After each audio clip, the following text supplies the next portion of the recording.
My daughter-in-law just promised my vineyard to a hotel chain, except she doesn't own a single grape on it. I'm standing in my equipment shed listening to her through the open window of my own kitchen. She's on speaker with her sister. She thinks I'm out walking the rows like I do every morning at 6. She's saying numbers. Big numbers. 3.4 million. Maybe more if Marriott bites. The old man's getting more confused every week, she says, and her sister laughs. I take a slow breath. 32 years auditing Fortune 500 companies for the IRS teaches you something most people never learn. When somebody's lying to your face, the worst thing you can do is react. So I don't react. I just stand there, hand on the shed door, and I smile. See, my son's wife thinks she married into a sleepy old widower with a hobby farm and a fading memory. What she doesn't know is that the sleepy old widower spent 3 decades unwinding tax fraud schemes that lawyers in Manhattan high-rises spent fortunes designing. She wants to play games with a federal auditor. Honey, you have no idea what's about to happen to you. Hit subscribe if you believe a quiet man with good records beats a loud woman with a Wharton degree every single time. Let me take you back 9 months. That's when I should have seen it. Looking back now, every sign was there, blinking like a fault light on a dashboard. My name is Hollis Brennan. I'm 71 years old. I live on 42 acres of Cabernet and Zinfandel vines on Mount Veeder Road in Napa County, California. My wife Marin passed 4 years ago this November. Pancreatic. Fast. We bought the land in 1979 for $94,000. Planted the first vines ourselves with our boy Jonah strapped to her back in a corduroy carrier. Last appraisal came in at $3.4 million. Could be higher if I ever sold to one of those resort developers who keep leaving cards in my mailbox. I won't. Marin's ashes are scattered along the fence line by the old oak. You don't sell that. Jonah is 41 now. He's a structural engineer at a firm in Walnut Creek. Good kid, quiet, like his mother. Last September, he married a woman named Sloan Pemberton. Sloan is 34. Wharton, MBA. She works in something called Strategic Asset Advisory at a boutique consultancy in San Francisco. Her family is from Greenwich, Connecticut. One of those families where the grandfather has a wing of a hospital named after him, and the children all have summer houses they call cottages. The first time she came to dinner at the Vineyard, she walked through my house like she was appraising it, ran her fingers along the kitchen counter. Asked when it was last renovated. Asked if I'd had the property reassessed lately. Ask these things in the same voice you'd use to ask about the weather. I should have trusted my gut that night, but Jonah looked at her like she hung the moon, and a father wants to believe his son's a good judge of character. The remarks started maybe 2 months after the wedding, always at family dinners. Always with that little tilt of the head, that performative concern. Dad, are you sure you should still be driving that tractor at your age? Dad, have you thought about getting your hearing checked? Dad, the property tax bill on a place this size must be crushing on a federal pension. She'd say my name like it was a diagnosis. Then she started suggesting I move into something more manageable. A condo in Yountville, maybe. Or one of those nice senior communities up in Sacramento. She knew somebody who knew somebody. She could make calls. Jonah didn't push back. Not really. He'd give me that apologetic half smile and say, "She just worries, Dad." I think she just worries. What got me, though, what really got me, was the social media. I'm 71, not dead. I have a phone. I know how LinkedIn works. Sloan was posting long, thoughtful little essays about, and I quote, the emotional labor of stewarding aging family assets. About how the next generation has to step up when the previous generation can no longer see the forest for the trees. She used the word legacy a lot. Every post had 120 likes from her Wharton classmates and other people in boutique consultancies. Comments like, "You're handling this with such grace and so wise to be thinking long-term about family stewardship." I started taking screenshots. I have a folder on my desktop labeled simply S. By the time of the phone call I overheard, there were 63 items in it. The breaking point came at Thanksgiving. We were at the table. Me, Jonah, Sloan, and Sloan's mother, who'd flown in from Connecticut for the holiday. Sloan's mother is a woman named Davenport. Calls herself Mrs. Davenport, even with her own daughter sitting next to her. Sloan refilled her wine glass with my own Pinot, the bottle I'd opened that morning from the 2017 reserve. And she said, "You know, Hollis, Jonah and I have been talking, and we think it might be time to have a real conversation about the future of the property." I set down my fork. I said, "All right, let's have it." She launched into this whole presentation.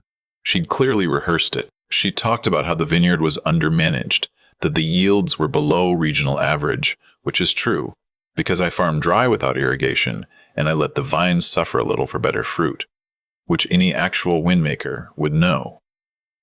She talked about my age. She talked about Jonah's inheritance, like Jonah was already standing in line for it.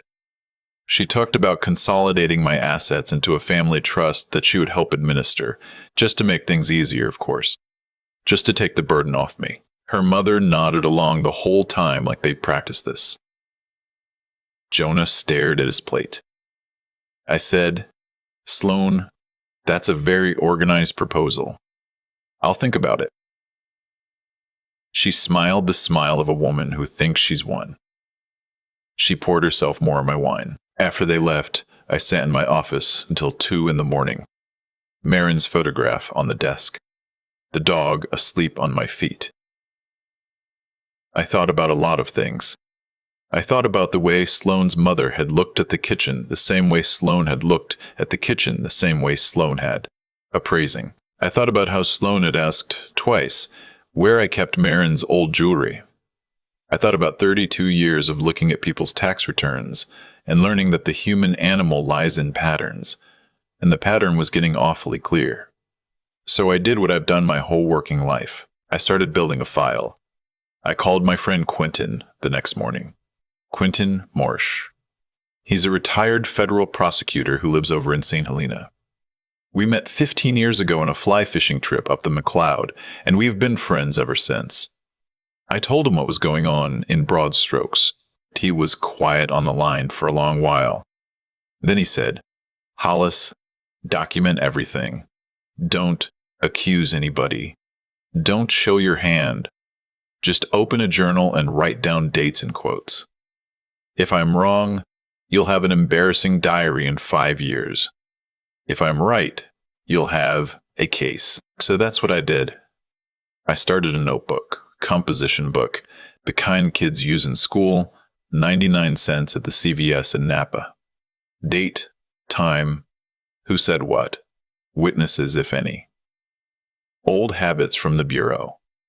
3 weeks into the new year, I found out my own bank had been getting calls. I was at Bank of the Sierras for my regular monthly check-in with my account manager, a woman named Lords who's handled my finances since Marin got sick. We were going over my statements, and she paused and said, "Mr. Brennan, I meant to ask, did you authorize someone to inquire about your accounts? Because we've had 3 separate phone inquiries from a woman claiming to be your daughter-in-law and your authorized representative." I felt my stomach turn slowly to ice. I said, "When?" She pulled up the log. December 8th. January 3rd. January 17th. Each time, the caller had given Sloan's full legal name and a relationship of daughter-in-law and power of attorney holder. Each time, Lords had refused to release information because no such authorization was on file. Each time, the caller had hung up and tried again 3 weeks later. I sat in that beige office chair, and I felt 32 years of federal training click into place like a key in a lock. I said, "Lords, I need you to do something for me. I need every one of those inquiries documented. I need the recorded calls preserved. I need an alert flag on my account so that any further attempt, phone, email, in person, triggers a notification to me and to your fraud department. And I need a written incident report I can hand to law enforcement." She looked at me a long moment. She said, "Mr. Brennan, can I ask, is this a family situation?" I said, "Lords, it's becoming one." I drove home the long way, up over the mountain, and I pulled over at a turnout and I sat looking out across the valley for a long time. The vines were bare in February, just dark, twisted shapes on the wires.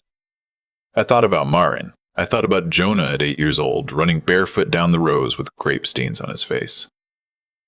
I thought about the conversation I was eventually going to have with my son. Then I went home and I called Quentin. He came over the next evening with a six-pack of the Anchor Steam he likes and the yellow legal pad. We sat on my porch and I laid it all out. The Thanksgiving conversation, the LinkedIn posts, the bank inquiries, the little things, the way she'd asked Jonah once, in front of me, whether the Vineyard was held in a trust or in my personal name. The way she'd insisted on coming with him last Christmas to help me organize my filing cabinet. The way certain papers in that cabinet had been put back, but not quite in the order I'd had them. Quentin listened without interrupting. When I was done, he set down his beer and he said, "Hollis, I want to ask you something hard. Do you think your son knows?" I thought about that for a long time. I said, "No, I don't think Jonah knows. I think Jonah is the kind of man who married a woman he was a little intimidated by, and he's been doing that thing men do, where they shut their eyes and hope it works out." Quentin nodded. He said, "All right, then here's what we do. We don't confront, we don't accuse. We let her keep going. People running schemes always escalate. She'll make a bigger move, and when she does, we'll have the whole map." I said, "That feels cold, Quentin." "That's my son's wife." He said, "Hollis, your son's wife already tried to get into your bank accounts 3 times. She's not your son's wife. She's a problem wearing your son's wife as a costume. You owe Jonah the truth. You don't owe her anything." And that was the night I really committed to it. The next morning, I went into Napa and I met with my state attorney, a man named Holbrook. And we did something I should have done 2 years earlier. We put the Vineyard, the house, my brokerage accounts, my Marin's old jewelry, and the separate $820,000 in long bond treasuries. Money Sloan had no idea existed, because I'd held it in Marin's maiden name for years, into an irrevocable trust. Trustees were me, Quentin, and a woman from Holbrook's firm. Sole beneficiary on my death was Jonah, with a clause specifying that no spouse, current or future, had any claim to the trust assets. Holbrook drafted it tight enough that a Wharton MBA with a calculator and a grudge couldn't pry a single penny loose. I drove home from that meeting feeling lighter than I'd felt in months. Then I waited. She made her next move in late March. I was out in the equipment shed at the back of the property, the one with the open window that looks across the gravel drive to my kitchen window. I'd come up to grab a different pruning blade. It was just past 6 in the morning. The sun wasn't really up yet. There was a frost on the cover crop. I heard voices through the kitchen window. Sloan and her sister, on speaker. Sloan and Jonah had stayed over the night before, ostensibly for the weekend, and Jonah was apparently still asleep upstairs. I stood very still in that shed. I had my phone in my pocket. I pulled it out. California is a 2-party consent state, and I knew that. But I also knew that conversations carried on a conversational volume into open air across an open window in someone else's home don't carry an expectation of privacy. I'd written enough memos on that exact point during my bureau years. I hit record. I won't repeat the whole 46 minutes, but I'll give you the parts that mattered. Sloan to her sister, the appraisal is back. 3.4. The Marriott guy thinks we can pull 3.8 if we package it as boutique winery resort. Her sister, how's the old man? Sloan, getting worse. He forgot the bank pin twice last month. I think we can document cognitive decline by summer. I had never, in my life, forgotten that pin. I have used the same pin since 1992. It's the year my mother passed. Sloan. I've talked to Holbrook's secretary, not Holbrook the secretary. She thinks I'm calling on Jonah's behalf about estate questions. I know the trust structure he uses for clients. I just need to get the old man into a position where he'll sign POA. Maybe push him a little. Suggest he's getting forgetful in front of Jonah enough times that Jonah starts believing it too. Her sister, what about your husband? Sloane, oh, Jonah's a sweetheart. He'll go along with whatever I tell him. He already feels guilty about his mother. He thinks he didn't visit enough when she was sick. I can work that. I had to set the phone down on the workbench and put both my hands flat against the wood. He thinks he didn't visit enough. Jonah came home every weekend for the last 4 months of his mother's life. He drove the 160 miles round trip with his bag of work clothes and slept on the couch in the den because Marin was in the upstairs bedroom and he didn't want to crowd her. He read aloud to her from books about birds. He held her hand on the last night. That guilt is his most private wound, and his wife was using it as leverage. I picked the phone deck up. Sloane, the developer, wants closing by end of Q3, so I need PO by July. Then I can present a managed sale as a financial necessity for elder care. I've already got a geriatric care manager on retainer who will write whatever assessment I pay her to write. Her sister, Sloane. Jesus. Sloane, don't get squeamish on me.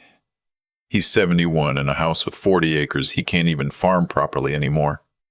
We're not hurting him. We're optimizing. That word. Optimizing. I will remember that word until they put me in the ground. The call ended a few minutes later. I stayed in that shed for a long time.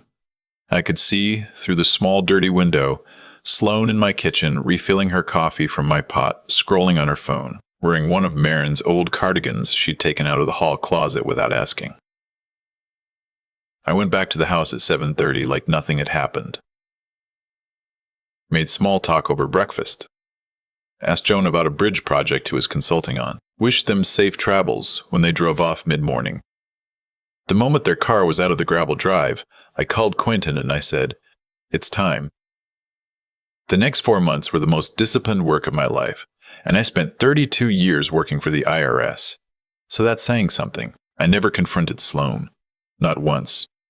I let her keep posting her LinkedIn essays. I let her keep making her little comments at dinner. And Quentin had to talk me into this. Let her see me fumble for a word now and again. Pretend I'd misplaced my reading glasses when they were on my head. She ate it up. I watched her. Watched her decide every time that the old man was softening right on schedule. Meanwhile, Quentin and I built the case. We pulled the recordings from the bank. We had Lourdes and her fraud officer write sworn declarations. We pulled phone records. Quentin had a contact at the U.S. Attorney's Office for the Northern District of California, who, when shown the bank declarations, was very willing to issue a subpoena. The records showed Sloane had also contacted my brokerage, twice, claiming to be my financial proxy. We pulled property records. Sloane had made 3 formal inquiries with Napa County about the Vineyard's parcel history, easements, and zoning, listing herself as authorized agent of Hollis Brennan. That's a misdemeanor in California right there. False representation in a public records request. We tracked down the Marriott contact. His name was Whitfield. He was very cooperative once he understood what kind of liability he was looking at. He had emails, he had a draft term sheet. The term sheet was on letterhead from a Shell LLC registered in Delaware to Sloane's sister. Sloane wasn't going to sell the Vineyard to Marriott. She was going to sell it to her sister's LLC at a sweetheart price, and the LLC was going to flip it to Marriott. The spread on that flip, by our math, was just over $600,000. Pure self-dealing. We tracked down the geriatric care manager. Lovely woman, actually. Quinn's contact at the bureau showed her the bank declarations and explained what she was being set up to participate in. She agreed to wear a wire for one phone call with Sloane in early June. On that call, Sloane explicitly asked her to draft an assessment indicating mild cognitive impairment with safety concerns in exchange for $10,000 cash. We had her on tape, plain language, asking another professional to commit fraud. Quentin's old colleagues at the U.S. Attorney's Office got real interested at that point. The last piece was Jonah. I'd been putting it off. I'd been putting it off because I knew what it would do to him. In the second week of July, I drove down to Walnut Creek on a Thursday afternoon, and I asked him to meet me for coffee, not at his office, at a diner on Ignacio Valley Road where nobody we knew would walk in. He sat down across from me. He looked tired. He looked the way Marin had looked in her last months, actually. And that hit me hard. I said, "Jonah, I need you to listen to me without interrupting. I need to play you something. And after you've heard it, you can be angry at me, or angry at her, or angry at the world. I'll take any of those. But you have to hear it first." I put my phone on the table between our coffee cups, and I played him 8 minutes of the recording, the 8 minutes that mattered, including the part about his mother. When it was done, he didn't say anything for a very long time. Then he said, "Dad, how long have you known?" I said, 4 months. He said, "Why didn't you tell me right away?" I said, "Because if I had, you would have confronted her. She would have denied it. You would have wanted to believe her. And she would have made me out to be a paranoid old man trying to break up your marriage. I needed evidence she couldn't argue with. And son, I am so sorry that I had to let you sit next to her at Easter, knowing what I knew. That's going to be on my conscience for the rest of my life." He cried in that diner, right there in the booth. A grown man, 41 years old, my boy, with his hands flat on the Formica table. I let him cry. I didn't reach across. I didn't offer him a napkin. I just sat with him. When he was done, he wiped his face with his sleeve like he was 8 years old again. And he said, "What do we do?" I said, "We finish it. Quentin and I have it all built. We're going to do it her way. We're going to let her think she's winning. We're going to invite her over to the house, and we're going to give her exactly the opportunity she's been waiting for. And then we're going to close the door." He said, "What do you need me to do?" I said, "I need you to act normal for 2 more weeks. Can you do that?" He said, "Dad, I don't think I can look at her." I said, "Jonah, you spent your whole engineering career looking at things that were broken and figuring out how to fix them before they collapsed. This is just one more bridge. Hold the load 2 more weeks. That's all I'm asking." He nodded. I paid for the coffee and we walked out into the parking lot, and I hugged my son for a long time. The trap, as Quentin called it, was set for the last Sunday in July. I called Sloan on the Wednesday before. I said, "Sweetheart, I've been thinking. I'm not getting any younger. I think you and Jonah had some good ideas at Thanksgiving, and I'd like to talk about them seriously. Can the 2 of you come up Sunday for lunch? Bring whatever paperwork you think makes sense. Maybe a notary, if it gets to that. I'd just rather get it done than keep dragging my feet." There was a pause on the line so long I thought the call had dropped. Then she said, in a voice so warm I almost felt sorry for her, "Of course, Hollis. We'd love to. I'm so proud of you for being open to this." I hung up and I went out to the porch and I poured myself a finger of bourbon. The vines were heavy with fruit. Harvest was maybe 4 weeks out. The light on the mountain was the gold light you only get in late July in Napa. The light Marin used to call the honey hour. She drove up that Sunday in a white Range Rover, with Jonah in the passenger seat and a leather portfolio in her lap. The notary, a woman who turned out later to be a sweet retired school teacher from Vallejo, who had no idea what she was being roped into, followed in her own car. Sloan walked into my house carrying that portfolio like she'd already won. She sat down at my dining room table, the table Marin and I bought at an estate sale in 1981, and she opened the portfolio. Power of attorney documents, a property transfer agreement, a quitclaim deed, a sales contract to a Delaware LLC for $1.9 million, $600,000 under the appraised value, which she explained as accounting for deferred maintenance and quick close discount. She slid the papers across the table to me. She said, "Hollis, I really think this is going to be the best thing for everyone." I said, "Sloan, before I sign anything, I'd like to introduce a few people." The doorbell rang. Her smile didn't quite waver. She said, "Who's that?" I said, "My attorney, Mr. Holbrook. My friend Quentin, who you've met, a Detective Aguilar from the Napa County Sheriff's Economic Crimes Unit." and Special Agent Yvonne Castellanos from the FBI's San Francisco Field Office, White Collar Division. I watched her face. I will remember her face for the rest of my life. The Wharton confidence drained out of it like wine out of a cracked glass. I let them all in. Holbrook in his good suit, Quentin in his fishing vest because of course Quentin, Detective Aguilar in plain clothes, Agent Castellanos with a leather folder of her own. Sloane stood up. She said, "Jonah, what is this? Did you know about this?" Jonah said quietly, "I found out in July." Agent Castellanos sat down in the chair across from Sloane. She set her folder on the table. She said, "Ma'am, my name is Yvonne Castellanos. I'm with the FBI. We'd like to ask you some questions about a number of communications you've had over the past several months with Bank of the Sierras, with Vanguard Brokerage, with Napa County Records, with a Mr. Whitfield at Marriott Hospitality Group, and with a geriatric care professional named Mrs. Ojeda. We have recordings of several of these communications.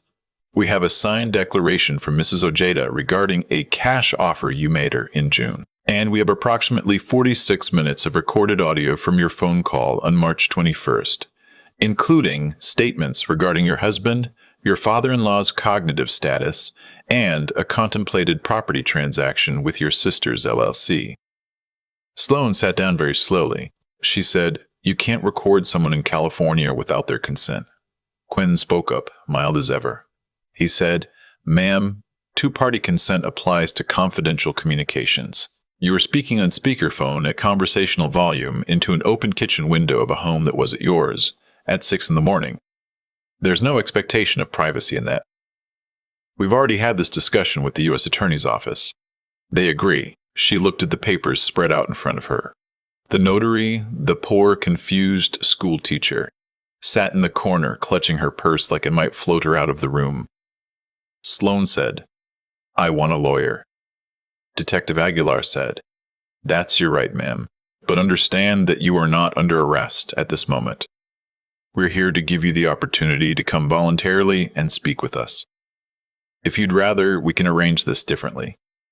She chose differently.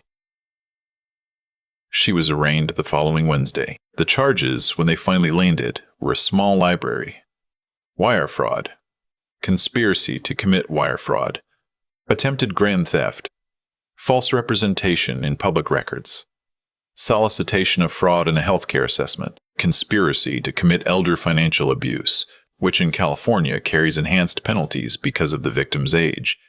Her sister in Connecticut was indicted 3 weeks later by the U.S. Attorney for the District of Connecticut, unrelated charges.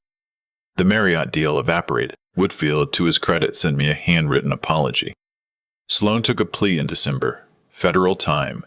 6 years at a low-security facility in Dublin, California, with restitution and a permanent bar from acting in any fiduciary capacity. Her sister got 4. Jonah filed for divorce on a Tuesday in August. California is a no-fault state, but fraud will void a prenup. And her prenup, ironically the one she'd insisted on, was thoroughly voided. He kept everything. She got the legal bills. He moved back into the guest cottage on the property in September. Just temporary, he said. Just while he figures things out. That was 8 months ago. He's still there. He helps me with the harvest now. He's getting good at pruning. He has Marin's hands for it. Last week, I caught him out at the fence line by the old oak, sitting on the ground with his palm flat against the grass where her ashes went. I didn't say anything. I just walked the other direction and let him have it. The vineyard is in trust. The harvest this year was the best in 11 years. A small winery in Calistoga bought the whole Cabernet block at a price that would have made Marin laugh and pour herself another glass. I still keep the composition notebook. I write in it most mornings just out of habit. Date, time, what happened. Nothing important, no. Just life. Sometimes people in town, the ones who've heard parts of the story, will ask me how I did it. How I sat across from her at Easter dinner, knowing what I knew. How I didn't explode. How I didn't drive down to her office in San Francisco and put a chair through the window. I tell them the same thing every time. I spent 32 years auditing people who thought they were smarter than the system. Every single one of them got caught the same way. They got caught because they couldn't stop talking, and the people they were stealing from couldn't stop being patient. The loud always lose to the quiet, given enough time and good records. She thought she was robbing a confused old widower with a hobby farm. She didn't know she'd walked into an audit. Game over, sweetheart. The auditor won. I've thought a lot, in the months since Sloan was sentenced, about why this whole thing unfolded the way it did. People keep telling me I was lucky. I don't think luck had much to do with it. I think what happened to my family followed the same rules that govern everything else in this life. You plant what you plant, and eventually it comes up out of the ground, and you have to look at it. Sloan planted contempt. She planted it for 9 months, in little increments, at my dinner table, and on her LinkedIn page, and in those phone calls she didn't think anyone could hear. She believed she was harvesting cleverness. She was harvesting a federal indictment. That's not karma or fate or any mystical thing. That's just arithmetic. Every false signature, every recorded inquiry, every conversation about my dead wife being used as leverage on my son. Those weren't free moves. They were entries in a ledger. And ledgers, in the end, get balanced. I planted something different. And I want to be honest, I didn't always plant it on purpose. I planted 32 years of writing things down. I planted the habit of staying quiet when my instinct was to shout. I planted a friendship with Quentin back when we were two strangers on a riverbank, neither of us knowing that decades later one of us would need the other to help save what mattered. I planted the son who, even when he was scared and ashamed and broken in that diner booth, was still capable of sitting up straight and asking what he could do. If there's anything I'd want a younger person to take from what happened to me, it's this. Build your character before you need it. Do the patient, boring, unglamorous work of being honest and keeping records and choosing your friends slowly. Because none of that pays off in the moment. It pays off in the moment you didn't see coming. The one that arrives on a Tuesday morning while you're standing in a shed with frost on the ground. I also want to say something about strength, because I think people get this wrong. Strength is not loudness. Strength is not the willingness to throw a punch. Strength, the real kind, is the discipline to wait when waiting is the hardest thing in the world. It's sitting across from someone at Easter dinner and passing the rolls and asking about her job, all while she's actively trying to take everything you've built. That kind of patience is not weakness. It's the most muscular thing a person can do. Jonah and I sit on the porch most evenings now. We don't talk about Sloan much anymore. Some wounds you don't poke at. We talk about the harvest, and the dog, and the bridge job he's consulting on up in Oregon. The vines come in, the vines go out. The light hits Mount Veeder the same way it did when his mother was alive. I think she'd be proud of him. I think she'd be proud of both of us. Patience won. It always does, eventually. You just have to live long enough to see it.